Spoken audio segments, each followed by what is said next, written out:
এখান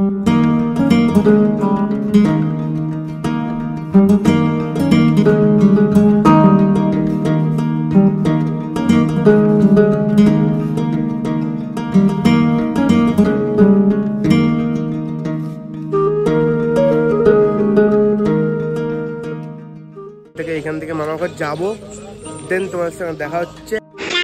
তো কি চলছে ভাইরা, আর আজকে হচ্ছে আমার 30 ডে ডেইলি ব্লগ চ্যালেঞ্জের ডে 3। আর আজকে আমি এই ব্লগটা ঘর থেকে কেন শুরু হচ্ছে তো তোমাদের দেখিয়ে দিই। এখন বাজে ভোরে 4:30 বাজে। আর আজকে আমি যাবো, দেখো পুরো পেছনে একটা অন্ধকার আছে। আর আজকে আমি যাবো মামা বাড়িতে, অনেকদিন পরে যাবো মামা বাড়ি। তো চলো আমার মামা বাড়িকে তোমাদেরকে পুরো 2-3 দিন ঘুরে দেখাবো, সুন্দর সুন্দর ভিডিও আসবে। তো প্রথমে লাইক করে দাও আর সাবস্ক্রাইব করে দাও। আর আজকে ভিডিওটা তো মজা হবে, তো চলো মজা হবে আজকে। তো টোটোতে চেপে পড়েছি বাসে, মানে বাস স্ট্যান্ডে যাওয়ার জন্য। তো চলো বাস স্ট্যান্ডে গিয়ে তোমাদের দেখা হচ্ছে। তো আজকে এই বাসটাই করে মামা বাড়ি যাবো। দেখতে পেলে মাসি আর মা বসে আছে, আর বাসটার নাম হচ্ছে বাদশা। আর আমি একদম সামনে সিটে বসে আছি, একদম প্রাইভেট কার ফিলিং গাইস। আর প্রায় 2-3 বছর পরে মামা বাড়ি যাচ্ছি, যেহেতু বাবার পা ভেঙে গেছিলো, তাই এক্সাইটিং একটু বেশিই আছে আর আনন্দটা অনেক পরিমাণে হচ্ছে। তো এখন মটকোদায় পৌঁছে গেছি। আর আমার মেজো দাদা, মানে সেজো দাদা এসছে গাড়ি নিয়ে করে। এখান থেকে মামার ঘর যাবো, দেন তোমার সঙ্গে দেখা হচ্ছে। এখন একটু ক্লান্ত আছে, একটু এসি খাবো গাড়িতে বসে করে। চলো দেখা হচ্ছে মামা বাড়ি গিয়ে। আর হ্যাঁ, বলেই রাখি আমার মামা বাড়ি হচ্ছে বাঁকুড়া অঞ্চলের হলুদ কানালি নামের একটা গ্রামে। আর তোমাদের হয়তো রাস্তাটা দেখে মনে হচ্ছে ঝাড়গ্রামের রাস্তা, কিন্তু এটা বাঁকুড়ার রাস্তা। আর একটু পরে একটা পাহাড়ের দৃশ্য তোমরা দেখতে পাবে, কতটা দেখতে পাবে জানি না, তাও একটু ওই দৃশ্যটা এনজয় করো।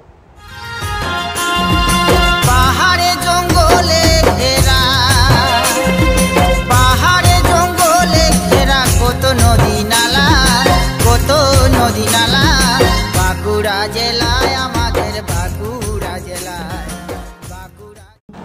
তো গাইস ফাইনালি মামা বাড়িতে পৌঁছে গেছি। আর মামা বাড়িটা ছোটো থেকে এরকমই দেখতে পাচ্ছি, কোনো আলাদা চেঞ্জ নেই, সেই দাদুর আমলের বাড়ি।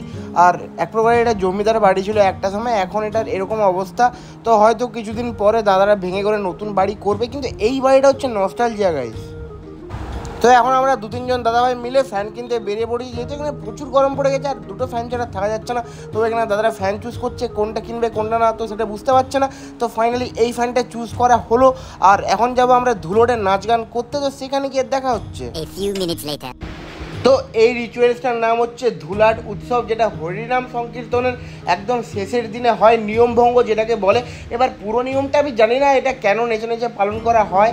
আর একটু এনজয় করো, আর আমিও একটু এনজয় করি।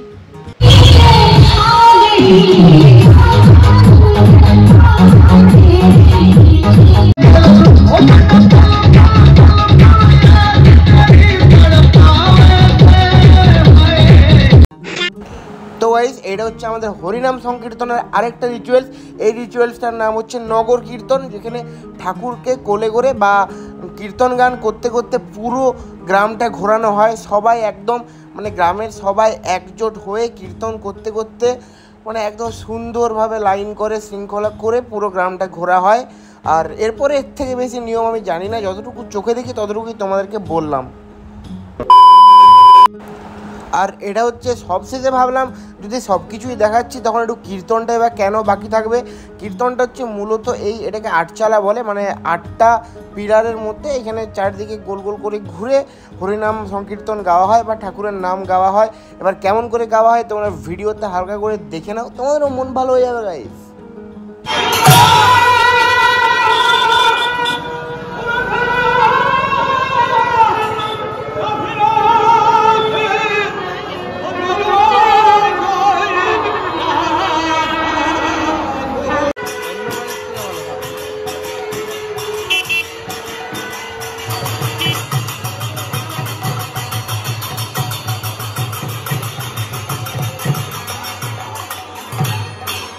আমি মামা ঘর থেকে বাড়ি চলে এসেছি, আর তেমন কিছু ভালো করে ভিডিও বানাতে পারিনি, কারণ বুঝতেই পারছো মামা ঘরে গিয়ে একটু মজা আর কি, তাই কাজের মধ্যে থেকে একটু বেরিয়ে গেছিলাম, সেটা আমার প্রবলেম বা আমার দোষ।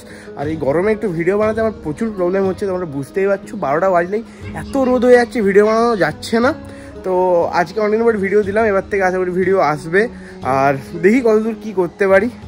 আর তোমরাও একটু সাপোর্ট করো আমাকে। তো চলো দেখা হচ্ছে নেক্সট আর একটা নতুন ব্লগে।